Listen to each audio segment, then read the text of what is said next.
আজকে আমরা শিখব আল্লাহর সাথে কিভাবে কথা বলতে হয়। হ্যাঁ, আপনি ঠিক শুনেছেন।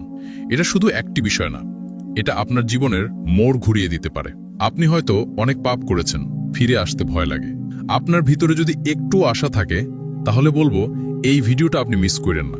কারণ এই ভিডিওতে আপনি জানবেন আপনি কিভাবে নিজের ভাষায় আল্লাহর সাথে কথা বলবেন, কিভাবে ছোট্ট একটা দোয়া আপনার আখিরাত বদলে দিতে পারে। এই ভিডিওটা আপনার ও আল্লাহর মাঝে একটা নতুন দরজা খুলে দিতে পারে। একবার মন দিয়ে শুরু থেকে শেষ পর্যন্ত দেখে ফেলেন ভাই, হয়তো আজই হবে আপনার ফিরে আসার দিন। আল্লাহ দেন এমনকি যখন আমরা চাই না। চলুন আমরা ফিরে যাই আমাদের আদি পিতা আদম আলাইহিসসালামের কাছে। আল্লাহ সুবহানাহু ওয়া তাআলা আদম আলাইহিসসালামকে সৃষ্টি করলেন। তারপর তিনি আদম আলাইহিসসালামকে জান্নাতে জায়গা দিলেন, খাবার দিলেন, পোশাক দিলেন, একজন সঙ্গী দিলেন হাওয়া আলাইহিসসালাম। একটা বিষয় লক্ষ্য করলেন, আদম আলাইহিসসালাম তখনও আল্লাহর কাছে কিছু চাননি, তবুও আল্লাহ সব দিয়ে দিলেন। এই ঘটনা আমাদের কি শেখায় ভাই? আল্লাহ সুবহানাহু ওয়া তাআলা আমাদের দেন এমনকি যখন আমরা চাই না কিংবা চাইতে ভুলে যাই।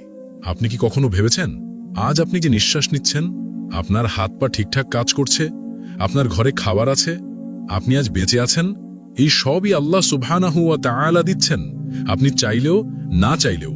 কারণ আল্লাহ সুবহানাহু ওয়া তাআলা হচ্ছেন আর রহমান, অশেষ দয়ালু, আর রাজ্জাক, যিনি রিজিক দান করেন। আপনি যদি কখনো ভাবেন আল্লাহ তো আমার দোয়া কবুল করেন না, তখন একবার ভাবুন আমি তো চাইওনি, তবুও কত কিছু আল্লাহ সুবহানাহু ওয়া তাআলা দিয়েছেন। তাহলে আপনি যদি আল্লাহর কাছে হাত তোলেন, আপনি যদি ভালোবাসা নিয়ে ডাকেন, তাহলে কি তিনি আপনাকে শুনবেন না? শুনবেন ভাই, তিনি সবসময় শুনেন, তবে শুধু কান দিয়ে না, তিনি আপনার হৃদয়ের কান্না শুনেন।